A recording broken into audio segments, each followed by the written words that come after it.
los orígenes del movimiento obrero organizado en la Argentina. Y para que ustedes, para que más o menos nos ubiquemos, a ver, voy a poner 1900, para que más o menos se ubiquen, vamos a trabajar un momento que va, digo temporalmente, más o menos desde 1870 hasta 1910. 1870, 1910. Y acá justamente vamos a ver los orígenes del movimiento obrero argentino. Cuando decimos movimiento obrero, vamos a aclarar, estamos hablando de el momento en que empiezan los trabajadores a sindicalizarse, a tratar de conformar centros o centrales obreras. Después vamos a hacer como un salto el jueves que viene. Estaba previsto para hoy, pero me parece que no vamos a alcanzar. Vamos a trabajar otro nudo que es importante, porque va a implicar una modificación de la organización obrera, un nuevo rol por parte del Estado, que es la época del peronismo.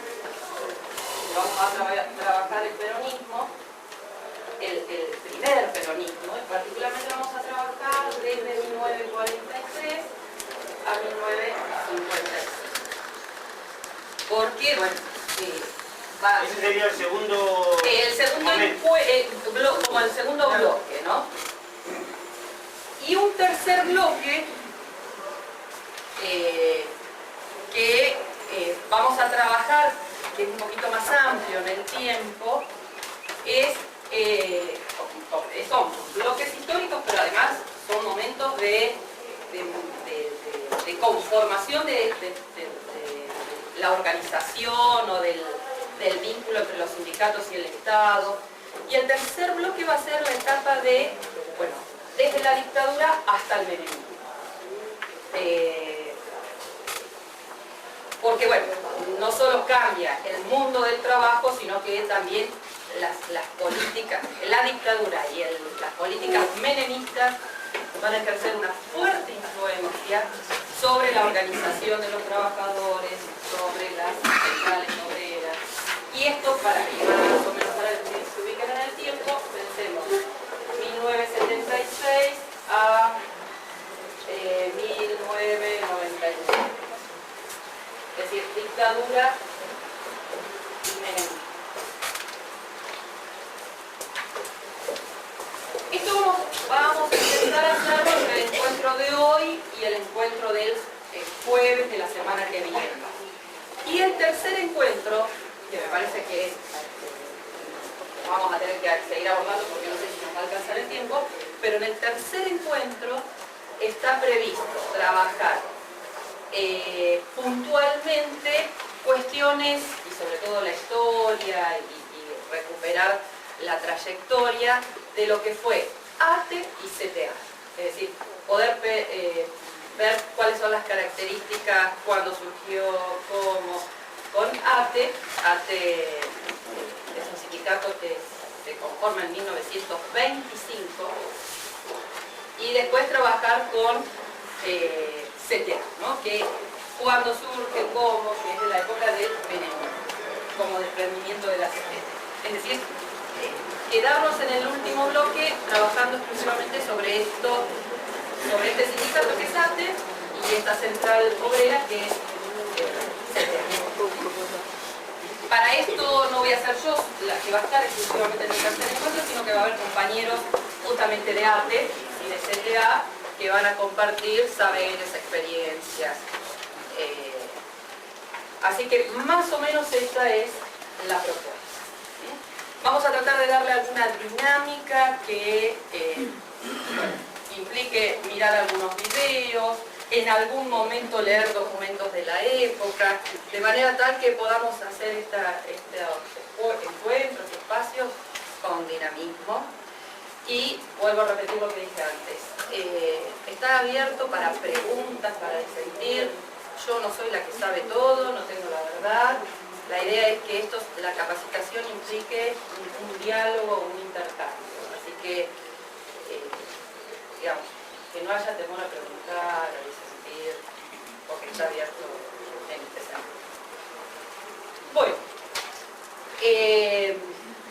A mí me gustaría, si quieren, tienen ganas, un poco que ustedes comenten con qué expectativas vienen. Yo ya me adelanté, en realidad esto lo quería hacer después, pero no sé por qué lo empecé a hacer.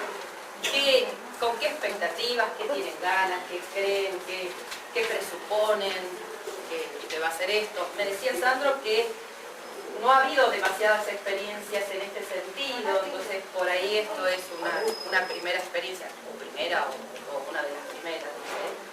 Así que, bueno, no sé, me gustaría, si tienen ganas, por supuesto. ¿Con qué expectativas vienen? ¿Qué presuponen? ¿Qué imaginan? ¿Qué querrían? Wow. Vamos, chicos,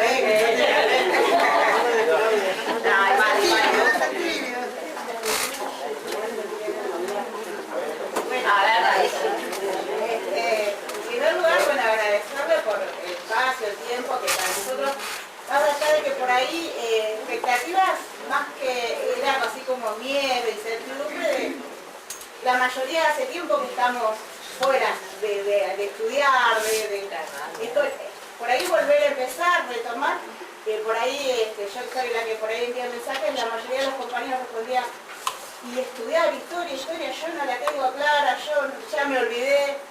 Entonces por ahí tenía que ver... Quiero aclarar que no voy a tomar ninguna evaluación, ¿eh? Yo le dije a todos que sí, pero...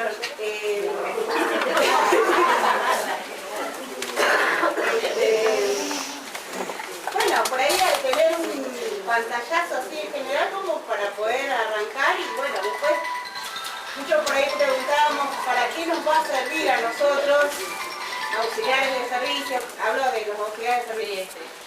Entonces yo digo, bueno, dependerá de cada uno después cómo lo implementa o dónde en el espacio. Bueno, eso. Yo también cuando Sandro me convoca, yo digo, bueno, ¿cómo puedo trabajar esto para que no sea un curso como si después ustedes tuvieran que ir a enseñar, ¿no? Se supone que esto ustedes después lo tienen que capitalizar. Y yo también traté de dar respuesta a esto, ¿no? ¿Cómo trabajar para que esto ustedes lo puedan aprovechar? Y yo digo, bueno, es parte de poder pensarse como trabajador, ¿no? Entonces, es a lo mejor conociendo algo del movimiento obrero, esa es mi expectativa, ¿no? Y aportando algo al respecto, uno se piensa en el lugar de trabajo desde algún otro lugar, o se piensa con otra información, se piensa con otros elementos, ¿no? Sí, yo a ver, no, de acá no, dos cosas. Ni voy a tomar una evaluación a ver si quedó y cuánto quedó, ni parto del presupuesto de que después ustedes tienen que ir a enseñar esto al resto, ¿no? Pero sí es esto de poder pensar que uno viene de una tradición, que la lucha de los obreros no empieza hoy, que las divisiones que hoy tenemos no son divisiones nuevas, en esto de que a veces nos decimos vos sos un trosco, vos sos esto, sos aquello, bueno, esto no es nuevo, que esto viene, estas divisiones vienen, que se han resuelto de una manera o de otra, y sobre todo el papel que ha tenido el Estado para ir controlando y neutralizando la lucha obrera, ¿no? Entonces, un poco esto, ir viendo que lo de hoy no es casual, ¿no? Tiene toda una tradición y probablemente tenga un futuro que va a depender de cómo se hacemos en el proceso.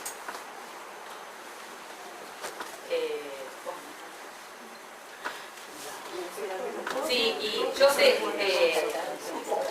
que, bueno, yo por eso digo, voy a tratar de hacerlo lo más ameno posible, porque hay esto, que o no sé, hace mucho que uno no estudia, hace mucho que uno no lee sobre historia, seguro.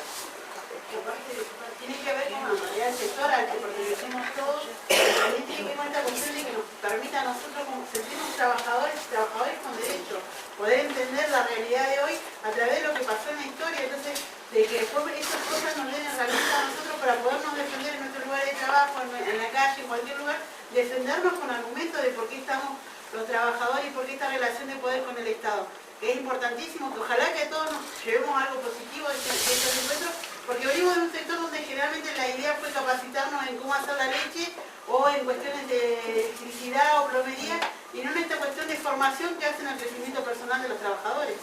Claro. Sí, por ahí. Sí, yo comparto eso. El grueso de los compañeros pertenecen al sector de calidad de servicio, hay compañeras delegadas de otro sector, pero en algo compartimos, por lo menos la gran mayoría, que hubo un punto de inflexión en la organización del sector.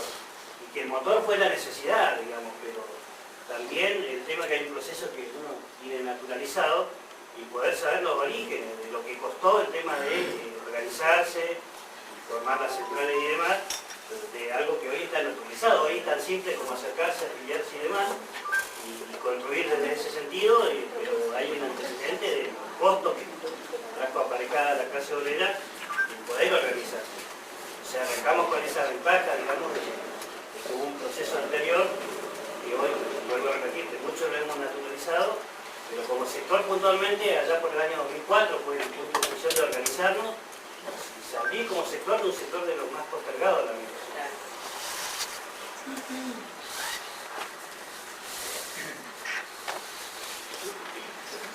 Bueno, está bueno, qué sé yo comparto eso y bueno, y yo acá vengo a como a crear un espacio, pero para que lo pensemos colectivamente,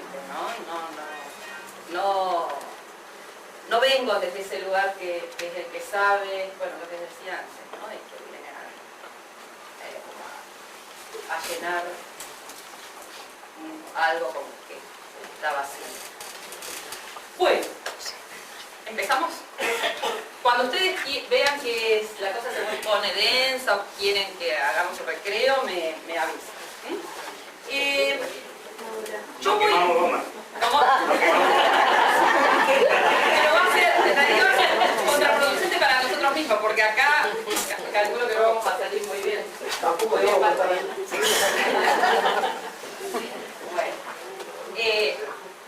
yo voy a, antes de empezar, está previsto empezar con un video que nos aproxima al tema. Pero yo quiero empezar primero haciendo como dos aclaraciones que son de tipo conceptual, para que medio que nos ubiquemos y se sepa desde dónde está armada la propuesta o desde dónde vamos a hacer el análisis de la propuesta. Y tiene que ver con intentar responder dos preguntas, que, insisto, son como mi punto de partida. Esperen que encuentre mi machete, que me orienta. Que son dos preguntas. Una es, ¿por qué los sindicatos, y acá vamos a hacer una diferencia entre mutual, gremio y sindicato, ¿por qué los sindicatos se conforman en el marco del sistema capitalista? Es decir, ¿por qué hay sindicatos en el capitalismo y no hay sindicatos en otro sistema socioeconómico? Y lo otro es, ¿por qué la sindicalización de los trabajadores se da, al menos en la Argentina, en el periodo finales del siglo XIX?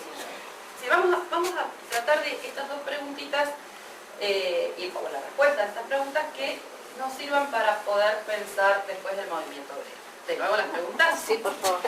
Sí, en realidad la pregunta es, ¿por qué la conformación de sindicatos se da en el contexto de un sistema capitalista?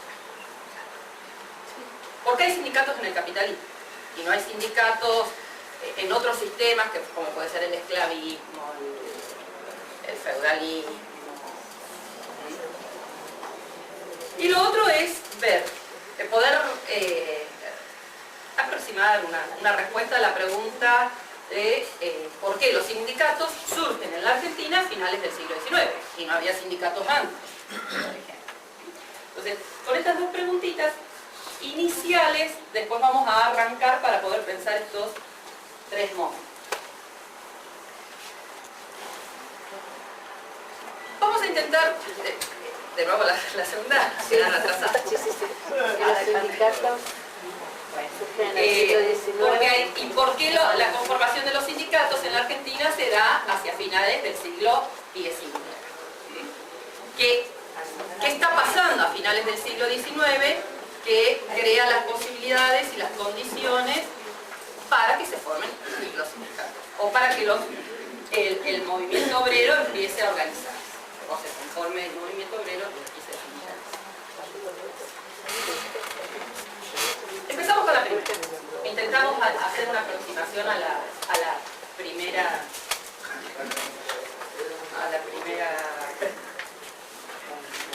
¿Quieren aproximar alguna respuesta? ¿Se animan a aproximar alguna respuesta? Yo empiezo. Yo empiezo y después vamos aportando. Primero tenemos que hacer una aclaración acerca del capitalismo. ¿Y qué estamos pensando cuando, o a qué estamos aludiendo, o qué nos estamos refiriendo cuando hablamos de capitalismo? Esto es muy complejo, yo voy a tratar de simplificarlo. No porque soy simple, sino porque creo que con algunas indicaciones no sirve. A ver, vamos a capitalismo. A ver, el capitalismo es un... Vamos a partir del presupuesto de esta idea. Es un sistema socioeconómico. Es un sistema socioeconómico. Cuando decimos sistema socioeconómico estamos diciendo que es un sistema que presupone un tipo de sociedad y un tipo de dinámica económica, de funcionamiento económico. La principal característica que hace que sea capitalismo y no sea otro sistema es que en el capitalismo los medios de producción son, los principales medios de producción son privados. Eso es la tierra, las fábricas, como todo. Es los principales medios de producción son privados. Es decir, bueno, voy a poner acá, propiedad privada de los principales medios de producción. Principales medios de producción. Tierra. Esto va a generar un tipo de sociedad. También medio simplificándolo. Una sociedad en la que va a haber un grupo que va a ser dueño de los medios de producción. Y otro grupo que para sobrevivir va a tener que vender su fuerza de trabajo. Porque hay algunos que tienen los medios de producción, los que no tenemos los medios de producción, ¿qué hacemos? Tenemos que vender nuestra fuerza de trabajo a cambio de un salario. Y el salario es el valor que nos están otorgando o imponiendo, sí, por eso digo, o imponiendo a esa fuerza de trabajo. Y acá empieza la principal tensión. Vos dijiste que nos están imponiendo o no. ¿Por qué? Porque en el sistema capitalista hay una determinada cantidad de horas que uno trabaja. Vamos a suponer 8 horas. Al principio no fue así. 8 horas de trabajo. En esas horas, pensemos en una fábrica o pensemos en el campo, pero particularmente en una fábrica. Pensemos en una fábrica. 8 horas de trabajo, que al principio eran 10, 12, 14, 8 horas de trabajo. El trabajador, el que vende su fuerza de trabajo, en esas 8 horas produce un valor. Supónganse, vamos a poner valores importantes. Supónganse, produce, trabajando, bueno, vamos a poner una fábrica de zapatos. Trabaja 8 horas y en esas 8 horas produce un valor de 100 pesos. De esos 100 pesos, que es el valor de lo que produce, él recibe, una vez que llevó a cabo esas 8 horas de trabajo, recibe 20 pesos. Vamos a poner. No, porque en realidad tampoco produce 100 pesos. El valor que produce puede ser hasta 10.000, bueno, por eso, todo esto es hipotético. En una fábrica, entonces, el trabajador produce valor. Produce un valor con su trabajo.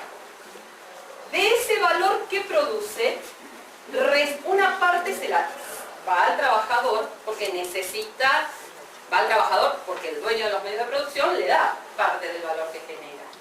Le da parte de ese valor para que ese trabajador sobreviva, porque necesita que sobreviva para que siga generando valor. Este es el valor que recibe del valor que produce. Este otro valor, ¿quién se queda? ¿Quién se apropia de ese valor? El capitalista. El capitalista, y esto es lo que se denomina el plusvalor. El plusvalor. El plusvalor sería el valor que generó el trabajador y del cual se apropia el dueño de los medios de producción. Y acá aparece la primera tensión dentro del capitalismo, que después explica por qué los trabajadores se tienen que organizar. Porque acá, bueno, piensen, esto es obrero, trabajador, y esto es capitalista, ¿no? O dueño de los medios de producción, capitalista. ¿Cuál es la tendencia, cuál es la intención del capitalista respecto del plusvalor? Que sea mayor. Si la tendencia del capitalista es que esto se amplíe. La tendencia la tendencia del trabajador, del obrero, del trabajador, ¿cuál es? Ganar más. Y si gana más, ¿qué pasa con el plusvalor? Se reduce. Es decir, acá aparece la primera tensión, que el capitalista tiende a aumentar el plusvalor y el obrero tiende a aumentar el valor que se le otorga a su fuerza de trabajo, y por lo tanto eso implicaría achicar el plusvalor. Bueno, ¿cómo hace el capitalista frente a esa situación? ¿Qué hace el obrero en torno a esta situación? A ver, imaginemos el capitalista. ¿Qué estrategias puede llevar a cabo o intentar desarrollar para lograr aumentar el plusvalor? Para tener más valor, es decir, que este obrero genere más valor, pero, bueno, esa es una, más horas de trabajo. Eso es lo que se llama el plusvalor absoluto. Tal, plusvalor absoluto relativo. Modernización de la maquinaria. Esto es, en la misma cantidad de tiempo que produzca más valor. Entonces, la introducción de tecnología en la producción tiene como principal intención más producción. Uno generalmente, a veces cuando pregunta... Más producción y menos obreros. Más producción y menos obreros. Es decir, que con menos obreros, entonces el nivel de acumulación es mayor. Y la incorporación de tecnología, porque uno a veces pregunta, bueno, pero cuando uno incorpora tecnología, ¿qué pasa con la explotación? ¿Hay más o hay menos explotación? Depende cómo se mida la explotación. Si uno mide la explotación en función de cuánto plusvalor, con cuánto plusvalor se queda el capitalista, uno podría decir, en realidad la tecnología implica más explotación, porque uno, la imagen que tiene es que antes a lo mejor estaba trabajando con la pala y ahora trabaja con un tractor. Y en realidad eso no significa que porque esté a lo mejor en mejores condiciones del trabajador no haya explotación. Al contrario, hay mayor nivel de explotación porque ese trabajador con la misma cantidad de horas está generando más valor, plus valor. Entonces le está trabajando en el mismo tiempo para generarle mayor nivel de acumulación al dueño de los medios de producción. Así que la tecnología no es garantía de menos explotación, muchas veces es garantía de más explotación, ¿no? Por esto, porque le está generando más plus, le está generando más valor y le está aumentando el plusvalor al capital. Bueno, entonces tenemos que para aumentar el plusvalor, más horas de trabajo, tecnología, bien. Y también el capitalista intenta aliarse con otros sectores o con algunas instituciones para tratar de que no sigan demandando los trabajadores. Y ahí ¿quién empieza a jugar un papel fundamental? El Estado. El Estado. El Estado también va a ser garante, el Estado va a garantizar ese plusvalor. Por ejemplo, cuando hay manifestación o demanda, ¿qué puede hacer el Estado? Salen los trabajadores. Conciliación obligatoria. La primera respuesta no es la conciliación obligatoria. ¿Cuál es la primera respuesta del Estado frente, ya vamos a ver cuando surge el movimiento obrero? La represión. Una de las primeras respuestas que da el Estado es la represión. Y después, bueno, vamos a ver que a lo largo de la historia argentina el Estado responde de distintas maneras justamente para neutralizar la demanda, las organizaciones. Cuando se neutraliza o se intenta poner límites, en realidad lo que se está haciendo es garantizándole el plusvalor a los dueños de los medios de producción. Porque hay una fuerte alianza entre los capitalistas y el Estado. Algunos plantean que el Estado es el instrumento de los capitalistas para garantizar justamente esta relación. Bueno, frente a esta situación, los trabajadores también buscan fortalecerse para aumentar el valor, es decir, el salario, si quieren, que es el valor que se otorga a esa fuerza de trabajo. ¿Qué estrategias les parece a ustedes que los obreros arman, diseñan? Organizar. La organización es sindical. Y a veces la fortaleza de un solo sindicato es mucha. Entonces, no solo es sindicalizarse, sino que es la de formar centrales obreras. Las centrales obreras justamente lo que son es el juntarse varios sindicatos que representan no a una actividad, sino que representan a varios sectores. Entonces, la conformación de los sindicatos dentro del sistema capitalista tiene que ver con, justamente en este contexto, tiene que ver con la lucha por aumentar el valor que se le otorga a su fuerza de trabajo. Ya vamos a ver que algunos no solo buscan eso. No es solo luchar para aumentar el valor de su fuerza de trabajo.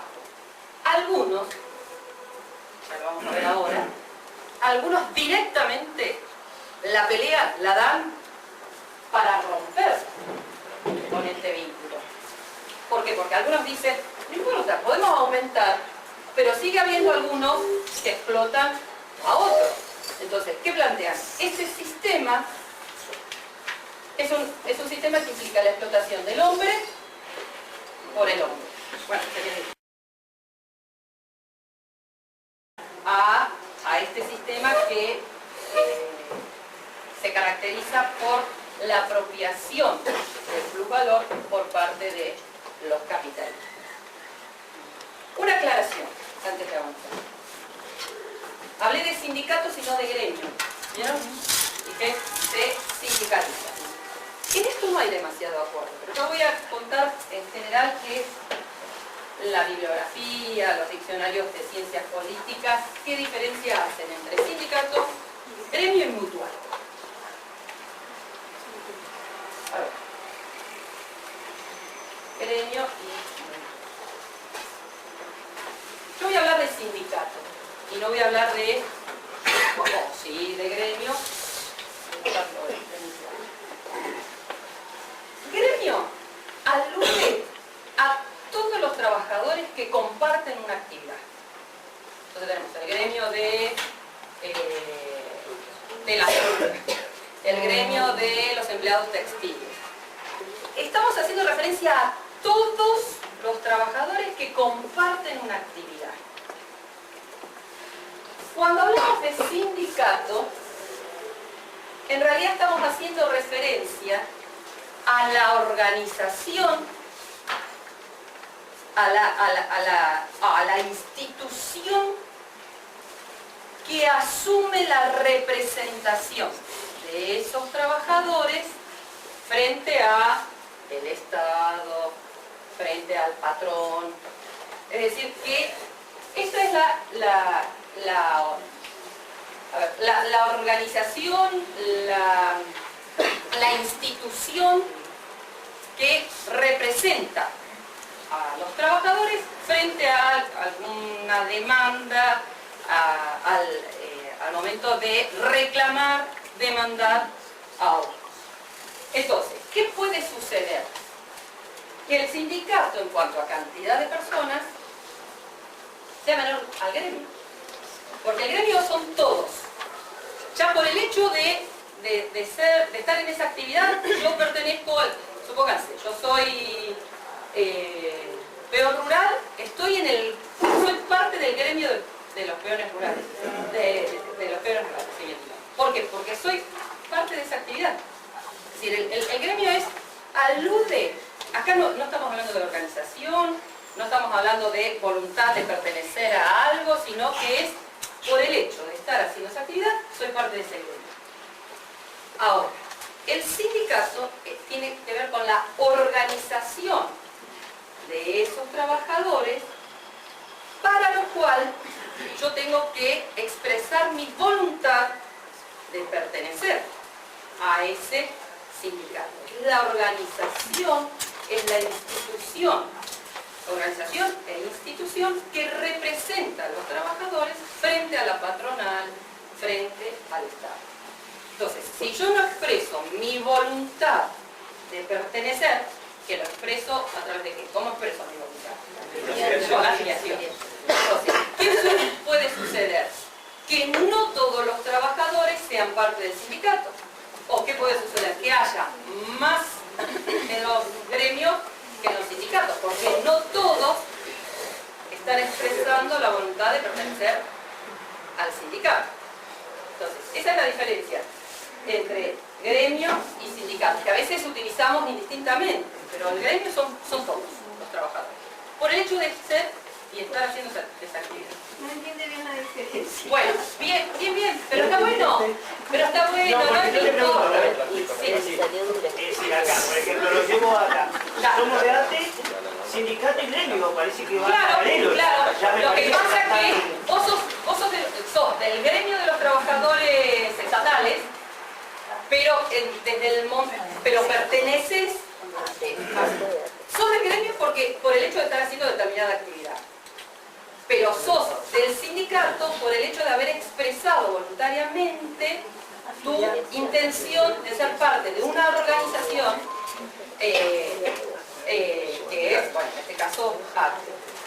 Ahora, lo que estamos diciendo es que gremio, todos los gremios son trabajadores en una determinada actividad que desarrollan la misma tarea.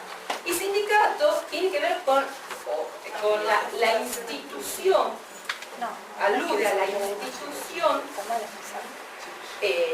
que dice estar representando, o a la organización, digamos, es a la institución y a la organización de esos trabajadores. Porque puede haber gremios que no tienen sindicatos, gremios que no tienen organización sindical.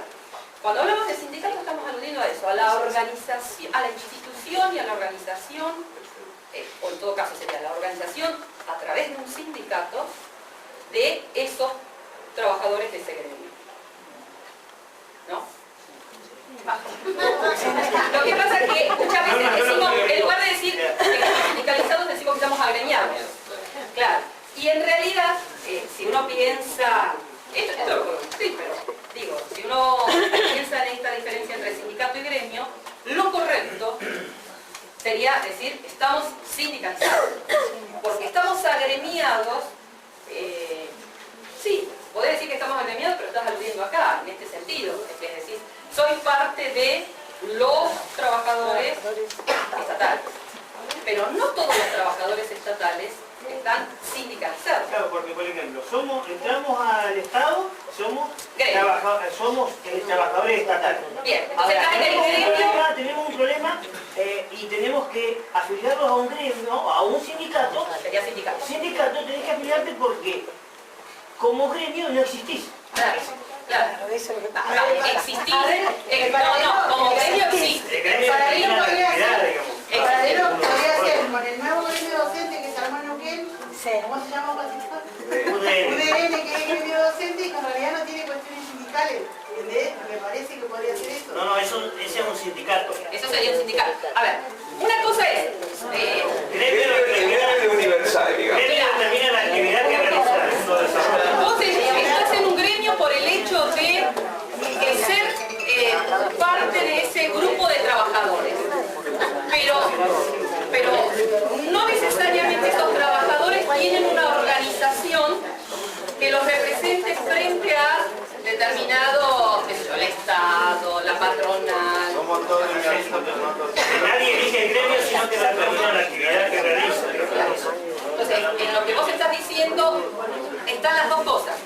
Ese grupo que pertenece al gremio de docentes se sindicalizó o armó un nuevo sindicato, es decir, armó una nueva institución, una nueva organización que los representa frente a la patronal para reclamar. Es decir, vos como, si vos estás agremiado o estás en un gremio, en realidad estás en un gremio, pero no te podés atribuir la responsabilidad de estar representando, en todo caso, demandás en tu nombre personal, demandás por vos. El sindicato es aquella organización de los trabajadores, aquella institución, en realidad no solo organización, es una institución que habla en nombre de un gremio, porque incluso, no solo de los sindicalizados, porque cuando se logra algo, no se logra solo para los sindicalizados, pero es la organización y la institución que habla en nombre de ese gremio. Ahora, no todos los del gremio deciden formar parte de esa institución. Entonces, sos del gremio, pero no sos del sindicato. ¿Sí?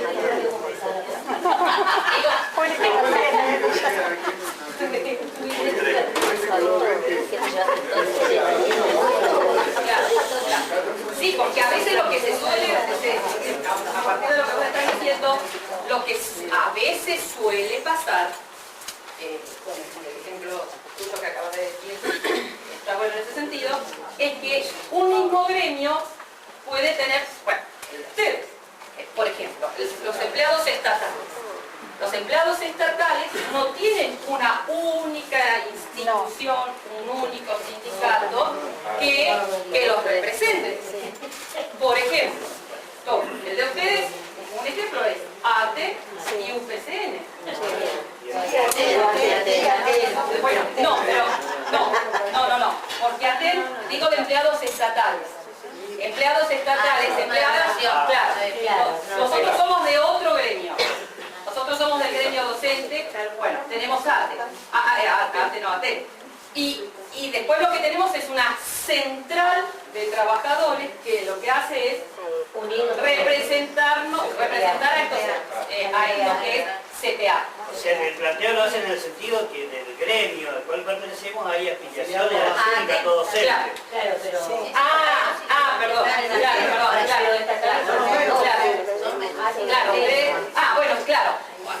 Perdón. Es cierto.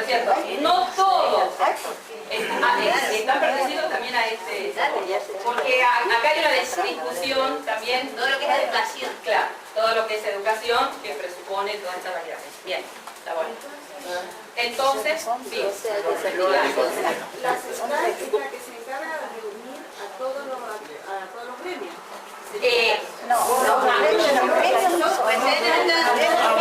Hay una única central. Sí, ¿cómo? Como dijiste, los estatales somos un gremio, tenemos ahí, estamos sindicalizados por ATE o UPCN, O atenta, bien. o bueno, docentes tienen otro gremio, están agremiados en otros sindicatos que debería ser ATEM, entonces la central une a todos los gremios. Claro, esa es una de las... A todos... Porque ¿sí?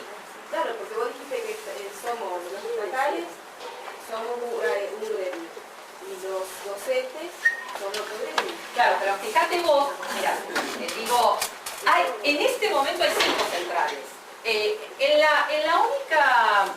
En el único periodo que hubo una sola central obrera fue durante el peronismo, la CGT. Que después vamos a ver que eso también tiene sus particularidades. Pero después siempre hubo o varias centrales o dentro de la misma central hubo fracciones. CGT Azopardo, CGT San Martín, CGT Brasil, o bueno, digo en este momento. En este momento tenés varias centrales. Las centrales lo que hacen es representar a varios sindicatos que son de distintas ramas. En el caso de la CTA, es una central obrera que, bueno, después vamos a hablar de esto, pero adelante. Es una central obrera que surgió en 1991,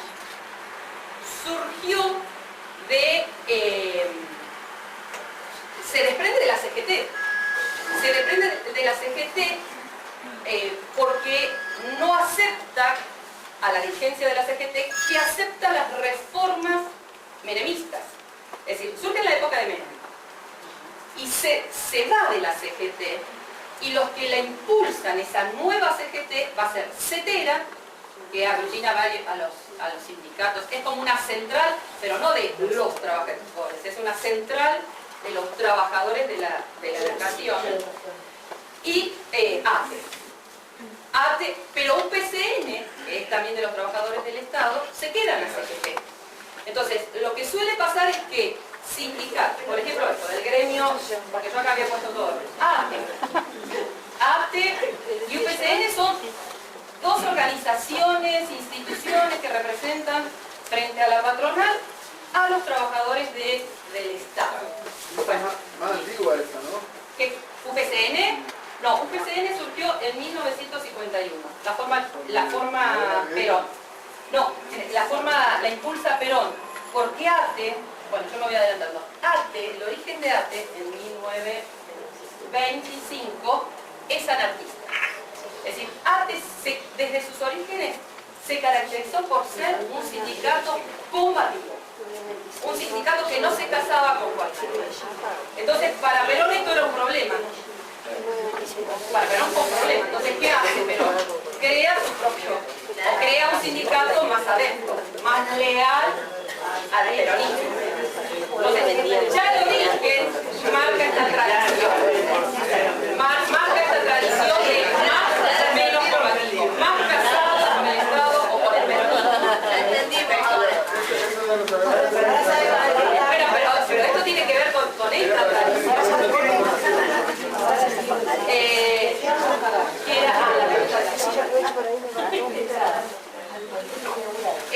Por ejemplo, bueno, lo que estaba diciendo, la CTA cuando surge como una reacción, una respuesta a la no aceptación de las políticas menemistas, neoliberales, privatizadoras, desguace del Estado, entonces forma por fuera una nueva central, que va a estar formada por ATE y por CTA, que va a ser, CTA no, y ATE, que va a ser CTA. Pero otros trabajadores del Estado no están en esta central, siguen en la CGT, que además también en la época del menemismo se va a dividir, pero internamente, no va a ir a formar otra central, que es el MTA, Movimiento de Trabajadores Argentinos, que acá va a estar Moyano, pero que no se va de la CGT. En la otra pintaba, en la que se pone la CTA. ¿Esta? La CTA. Acá en la CTA, Abdala y... No, Ubaldini va a estar... Abdala... Ay, Yasky no, que es el que está ahora, el que estaba... Degenar. Víctor Degenar. Y Abdala, que bueno, muere, y ahora está Yasky. Y a su vez ahora también la CTA. ¿Le preguntaste la CGT o la CTA? Porque lo que yo estoy diciendo es la CTA y estaba señalando la CGT. Ah, está bien. Y hoy también estaba dividida, Cuchelli y ya, ¿no? Y ahora hay otra nueva CGT que es la azul y blanca, que está Barrio Nuevo. Entonces es como que... Pero bueno, de esto vamos a hablar en otro lugar. Pero está bueno. Entonces, bueno, esto de diferenciar una central obrera de un sindicato, de un gremio y de una mutual. Gran parte de los sindicatos surgieron como mutuales. Antes de ser sindicatos se constituyeron mutuales. Las mutuales, la característica que tienen es que en realidad son organizaciones en las que intentan ayudarse entre los trabajadores. Es decir, no surge para demandar a la patronal, sino que surgen como sociedades de ayuda mutua. Por eso a veces han tenido la denominación de sociedades de socorro mutuo. Y la palabra... La idea no era pelear contra... No surgían como organizaciones para la lucha contra la patronal, sino que surgían como organizaciones que garantizaban algunas mejoras, por ejemplo, madres, está bueno, madres que no podían ir a trabajar porque no tenían con quién dejar a sus hijos, entonces armaban jardines maternales y ellos iban aportando parte de su salario para hacer posible. Entonces, los mismos trabajadores ayudaban a otros trabajadores. Pero era así, una ayuda de trabajadores con trabajadores. El sindicato, la diferencia es que en realidad son organizaciones, instituciones que buscan pelear con la patronal, bueno, para esto, ¿no? Para mejorar las condiciones laborales, mejorar los salarios. Ah, sí que hubo un mutual entonces, presidente, porque no pelea con la patronal.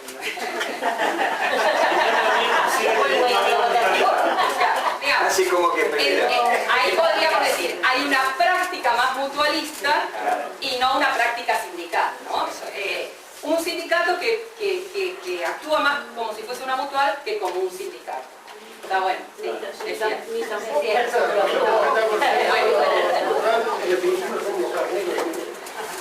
Claro. Bueno, también es cierto que hay gremios que tienen mutual y sindicato. Nosotros, por ejemplo, yo soy de ATEN. Nosotros tenemos el sindicato ATEN y tenemos también la mutual. Pero la mutual en ningún momento asume la responsabilidad de representarnos frente al Estado, porque la función de la mutual no es representar a los trabajadores frente a la patronal para lograr mejores condiciones. Están bien separados los roles. ¿Cómo? Están bien separadas las roles. Exactamente. ¿Cuál es la función de uno y cuál es la función del Claro, otro? lo que no hace el PCN, lo tiene todo mezclado. Bueno, es una buena conclusión. Acá hay alguien del PCN. Levante la mano.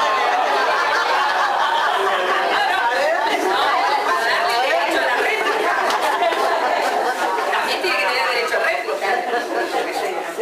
Que después lo aceptemos, lo que diga es otra cosa, ¿no? Así que bueno, digamos, nosotros vamos a... Hubo un momento que ATE también ayudaba a los trabajadores. Yo me acuerdo siendo chica, mi padre era del gremio y ellos se encargaban de comprar guardapolvos, zapatillas, cosas así para darle a la gente. Claro. Pero digamos... Estoy hablando de La Palma, por eso... Sí. No digo que los sindicatos, con esto lo estoy diciendo que los sindicatos no tengan esta otra faceta, y que aparece fuerte esta faceta en la época del peronismo. Antes era, bueno, después vamos a ver que en realidad no era solo que peleaba, sino que la otra función que asumía el sindicato era formar a los trabajadores. Entonces tenían bibliotecas espectaculares. Había reuniones de lectura y discusión de teóricos o anarquistas o socialistas. Teatro. Se hacía mucho, porque se creía que a través del teatro, a través de la lectura, se formaba a los a los trabajadores. Con el peronismo apareció esta otra faceta, turismo, la parte de turismo, la parte de ayuda social, donde empieza de alguna manera a mezclarse y a juntarse estas dos. ¿Cómo? Cosas complejas de la habitación. Claro, claro. Sí, que ya vamos a ver que esto no es casual. No es todo. Acá calculo que vamos a discutir y vamos a intercambiar peronistas. La idea no es peronistas y antiperonistas, sino hacer una lectura no del corazón solamente del peronismo, sino poder pensarlo en un contexto. Bueno, más o menos esto quedaría con respecto a la primera pregunta, porque durante el capitalismo surgen los sindicatos como una receta. ¿Cuándo se creó la CGT? La CGT es de 1930.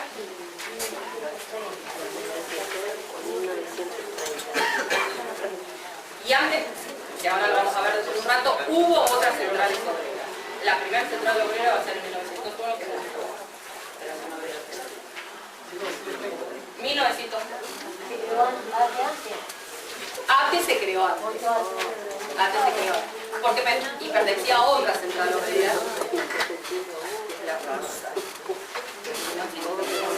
Pero de eso ahora, eso es lo que vamos a ver en el mundo de los valores. ¿Y por qué se, ¿Cómo? por qué se forma la CGT? Del golpe. Bueno, esto te lo cuento. Para crear expectativas, porque para crear expectativas. Igualmente, si tienen preguntas o no, o quieren que aclaremos algo, lo aclaramos. Bueno, ¿cómo te quedó esto de sindicato? Igualmente te digo, solemos utilizar exactamente, y a veces utilizamos esto, estamos agremiados. Pero por eso, después me aclaró más la palabra agremiar y no gremio. ¿Entendés? A ver, ¿por qué te aclaró? Y porque estamos agremiados, estamos nucleados, somos estatales, somos agremiados. Porque perteneces a un trabajador de una rama. Lo que yo tenía, la conclusión es decir que gremio ahora es sindicato casi, van a decir, es así. Por eso Pero no es así.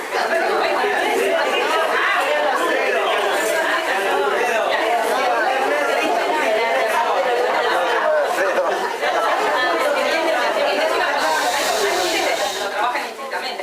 Uno lee la bibliografía y lee, por ejemplo, o apela a diccionarios de ciencia política, la diferenciación que hacen es esta, ¿no? Gremio alude a todos los trabajadores que pertenecen a una rama y sindicato a aquella institución a la que vos decidís voluntariamente a través de la afiliación ser parte de esa organización que está representando frente a la patronal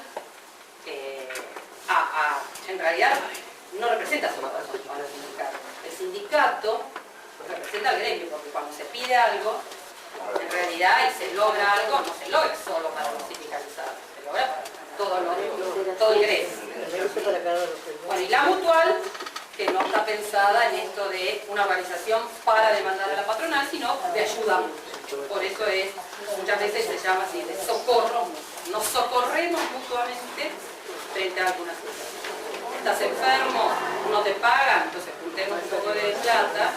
Vos decís el fondo de huelga. El fondo de huelga, el fondo de huelga. El fondo de huelga son estrategias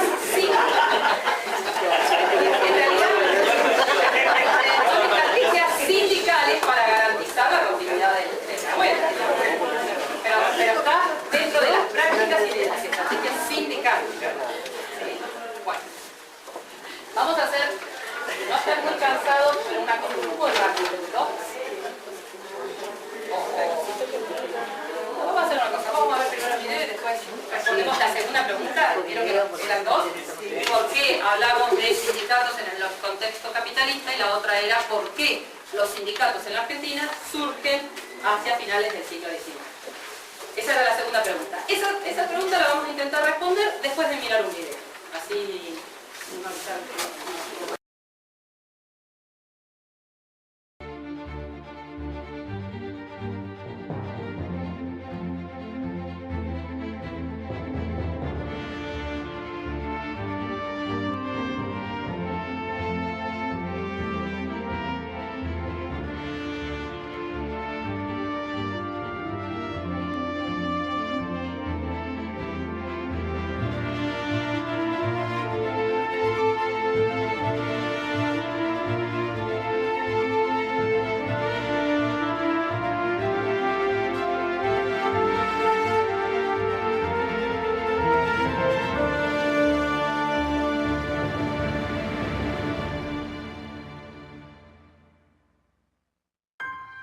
El funeral del director de la Penitenciaría Nacional ha concluido.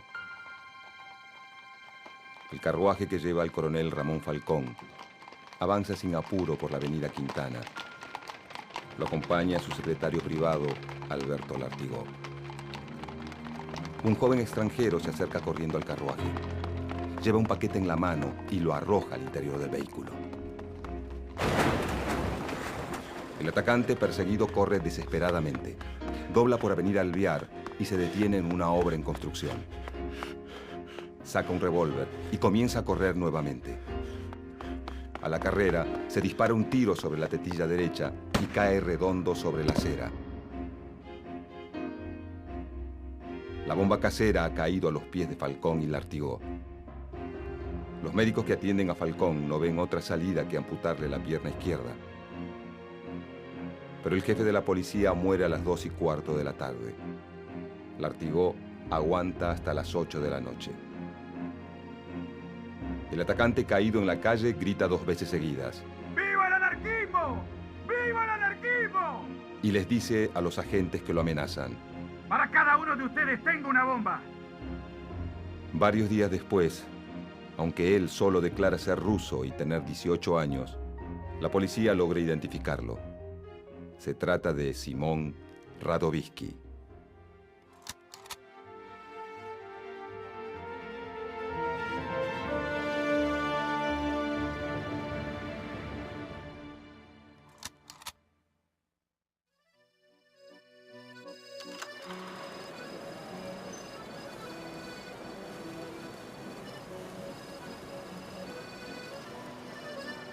Para fines de 1800, la Argentina agroexportadora se encuentra en plena expansión.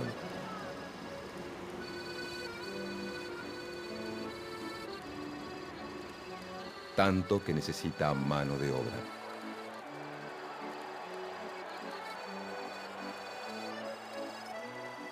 Muchos de los recién llegados se trasladan al ámbito rural.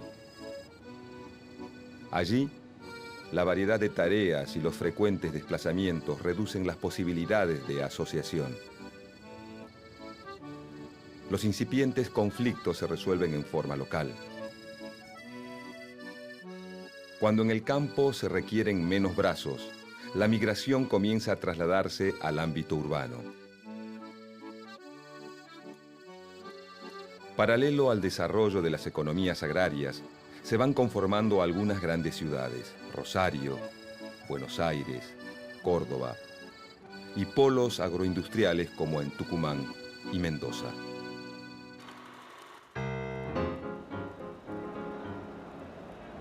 El espectacular crecimiento genera una gran demanda de bienes y el desarrollo de actividades manufactureras.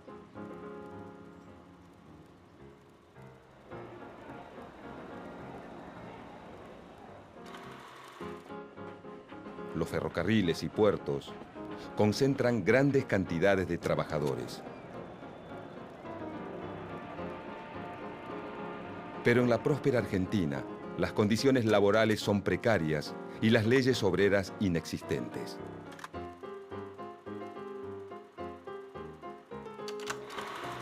Una de las primeras medidas de fuerza registradas del movimiento obrero organizado es la de la Unión Tipográfica Bonaerense en 1878.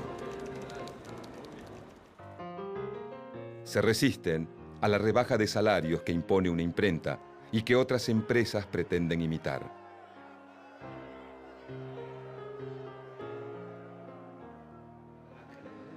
Más de 1000 trabajadores reunidos en asamblea se pronuncian por la huelga. Los grandes diarios de la época, La Prensa y El Nacional, intentan contratar tipógrafos en Uruguay. Pero los trabajadores uruguayos, en solidaridad, se niegan. Las patronales vuelven a los sueldos originales y reducen la jornada laboral a 10 horas en invierno y 12 en verano. Esta primera experiencia es solo el comienzo. El reclamo que se abre es similar en todos los casos. Aumento salarial, pago de haberes atrasados, reducción de las jornadas laborales y mejores condiciones de trabajo. El 60% de las huelgas en esta etapa consigue lo que pretenden y el Estado prácticamente no interviene. Las ideas que traen los inmigrantes de la Europa en proceso de industrialización encuentran eco en la clase obrera local, el socialismo y el anarquismo.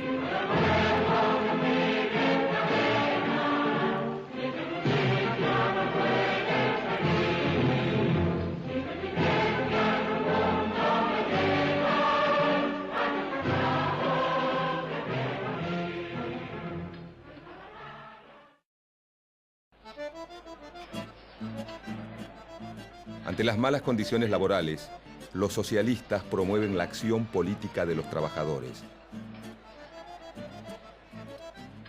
En 1894, el médico Juan Bautista Justo, preocupado por la situación de los trabajadores y ligado al socialismo internacional, funda el diario La Vanguardia.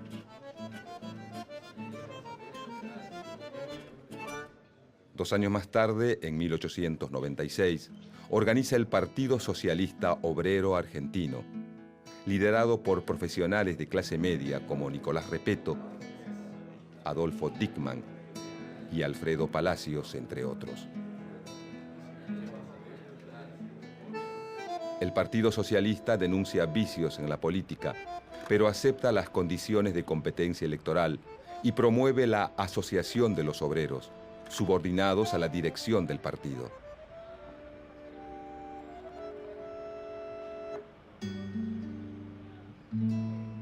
Organiza y apoya las ligas agrarias porque entiende que el latifundio es una traba al progreso económico y social perpetrada por el régimen oligárquico. Entre los obreros promueve la formación de cooperativas de producción, consumo y vivienda y de distintas formas de asociación cultural.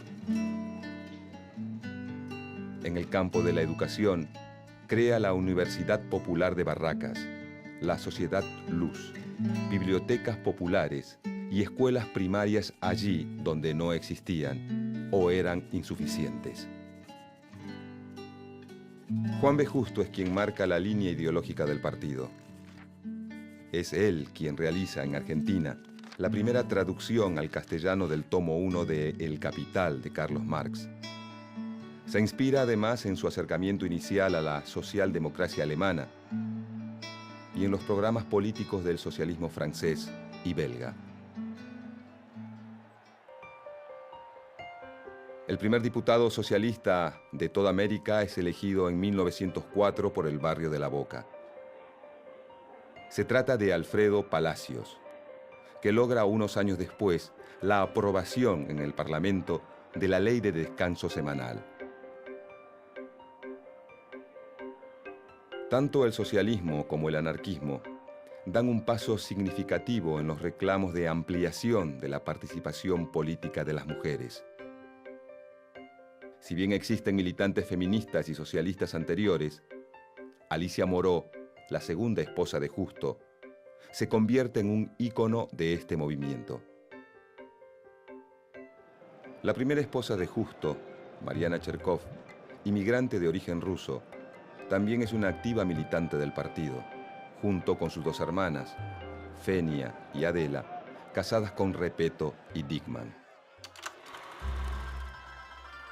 El grupo de choque es el anarquista, que desde mediados de 1880 comienza a tener difusión y peso, especialmente entre los inmigrantes italianos.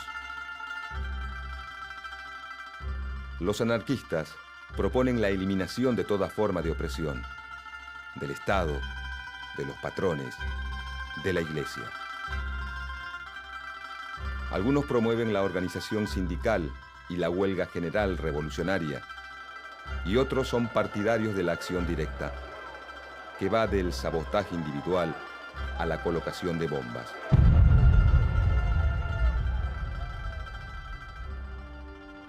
La consigna es destruir la sociedad injusta y construir una nueva sin patrones, gobiernos ni religiones. La mujer cumple un rol activo.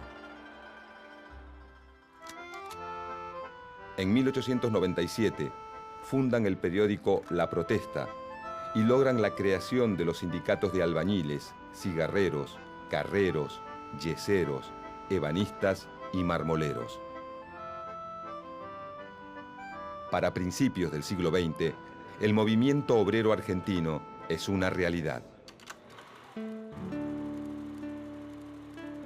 En 1901, la Federación Obrera Argentina es la central que nuclea a la mayoría de los gremios del país.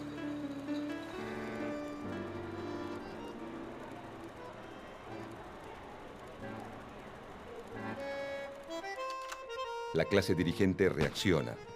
Por un lado, reprimen, y por el otro, explican la conflictividad por la presencia de extranjeros malintencionados.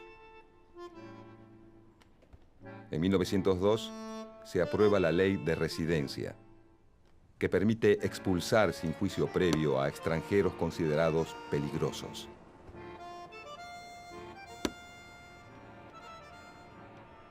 El movimiento obrero decreta, a través de la Federación Obrera Argentina, la primera huelga general de la historia argentina. Los socialistas se oponen por considerar la huelga general un acto desmesurado. Las divergencias provocan la fractura de la central sindical. La Federación Obrera queda en manos anarquistas y los socialistas fundan la Unión General de Trabajadores. La huelga tiene un alto acatamiento. En respuesta, el gobierno decreta el estado de sitio y lanza una gigantesca redada sobre las barriadas obreras. A los detenidos argentinos se los encarcela y a los extranjeros se les aplica la Ley de Residencia. La Federación Obrera Argentina, llamada ahora Federación Obrera Regional Argentina, convoca al acto del 1 de mayo de 1904 por el aniversario del ahorcamiento de los mártires de Chicago, ocurrido en 1886.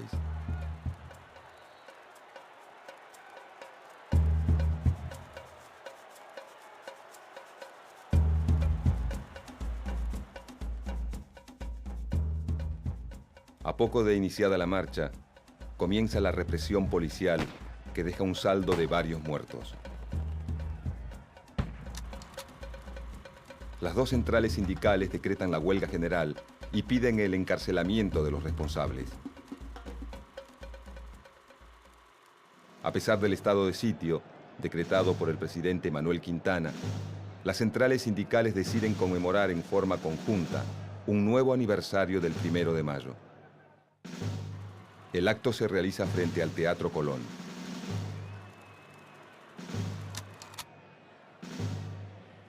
Un escuadrón de 120 policías a caballo se lanza contra la multitud mientras los bomberos policiales atacan por otro frente.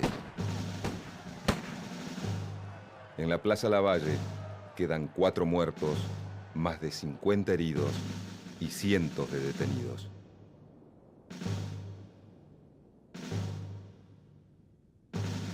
El jefe de policía es el coronel Ramón Lorenzo Falcón.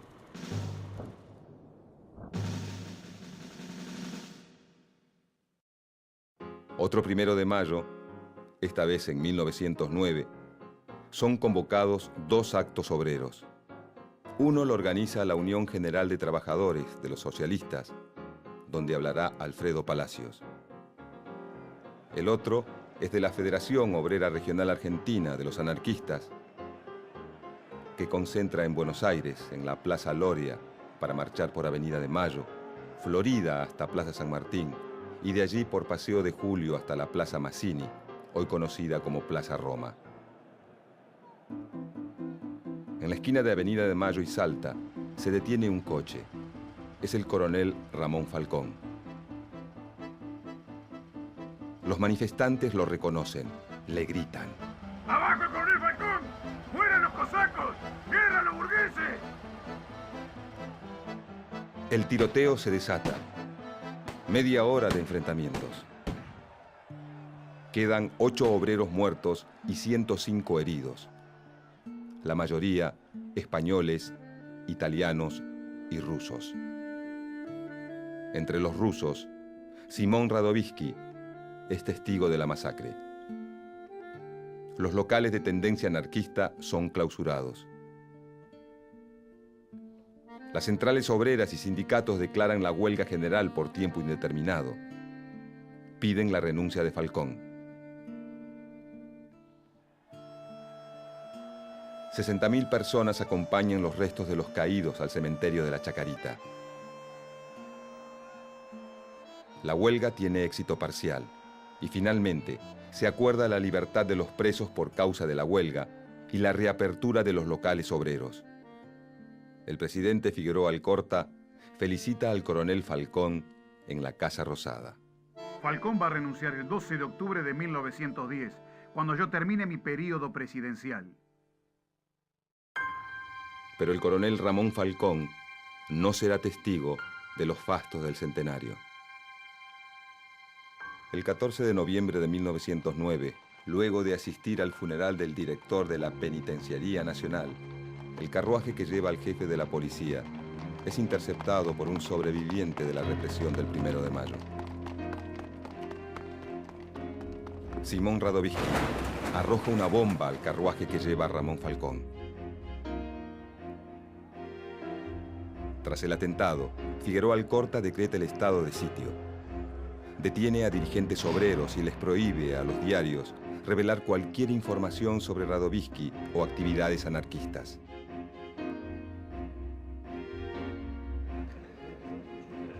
Falcón y su secretario son velados en el Departamento Central de la Policía. Para el ejército argentino, Radovísky se convierte en símbolo de la clase obrera enemiga de la nación. Cuando todo indica que Simón Radovísky será condenado a muerte, un tío suyo entrega la partida de nacimiento que demuestra que es menor de edad y evita que lo fusilen. Es condenado a prisión por tiempo indeterminado y permanece en el penal de Ushuaia 21 años. El atentado a Ramón Falcón es un hecho excepcional, pero no inexplicable. Radovísky es un inmigrante en un país donde los extranjeros son casi un tercio de la población, y en la región pampeana, las corrientes anarquistas tienen gran peso en el movimiento obrero. Falcón es reconocido como el responsable directo de la represión a los trabajadores.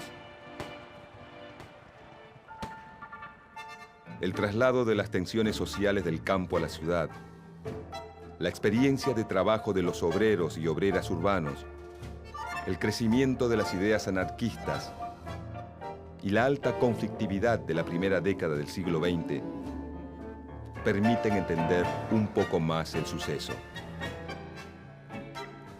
Mientras los dirigentes de la República oligárquica se preparan para festejar el centenario y celebrar el progreso, la conflictiva presencia del movimiento obrero les recuerda que tienen una deuda pendiente con amplios sectores de la población.